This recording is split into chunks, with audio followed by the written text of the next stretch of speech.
So next up on your Feel Good Breakfast Show on this Friday, it's time to head into the final frontier.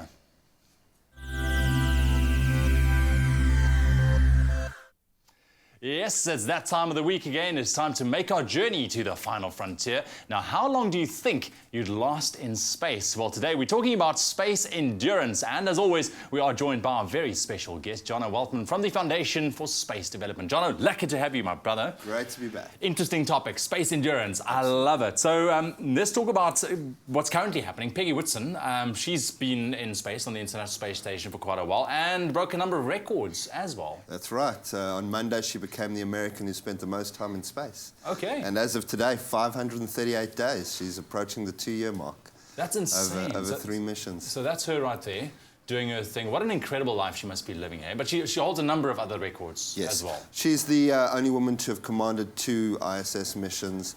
She has the most hours out in space and spacewalking.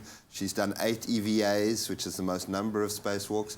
And of course, she's the oldest woman to ever go to space. She's 57 years old, and she's been an astronaut for 21 years. She was selected back in 1996 into the astronaut corps. That is something to be proud of. What a life. I would love to sit down with somebody like her and just pick her brain for a little bit. But let's talk about the space endurance. I mean, what type of effects does it have on your body? 0G or microgravity, as you call it. Yeah, people don't realize that it's really tough being in space. There's a lot of changes in, we're born to fight gravity all day, every day of our lives. But up in space, there's no gravity, so things like the pressure on your eyes changes, so your vision starts getting blurry.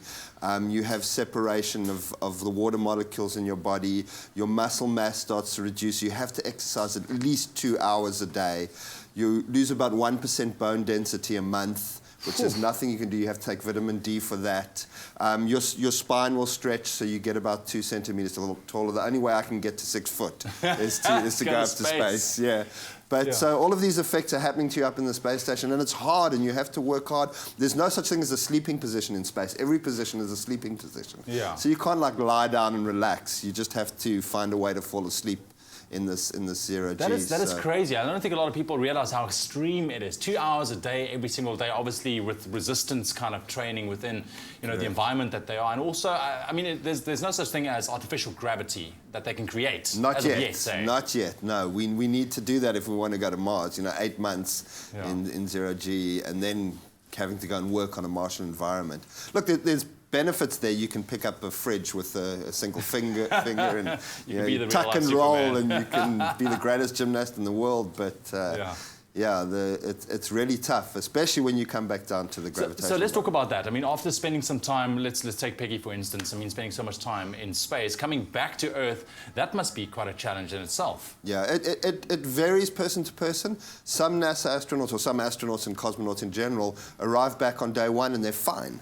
Others take weeks to recover, but generally, Chris Hadfield said that he had to learn to talk again because his lips and tongue felt so heavy that he learned to talk differently in space and had to learn. His first couple of showers were sitting in the bath because he couldn't stand.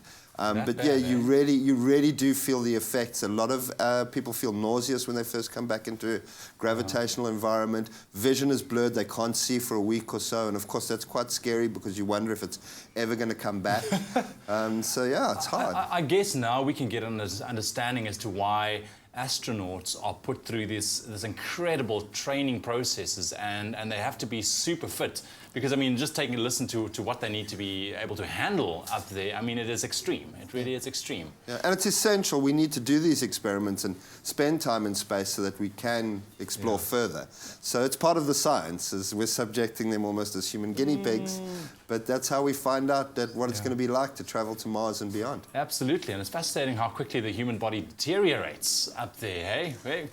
We love Earth. We love Earth. Thank you so much, Jono, man. Really appreciate it. Space endurance. Is that something that you would like to try out one day? Would you like to head out to space and experience all of these effects? Let us know. #Expresso Show on social media.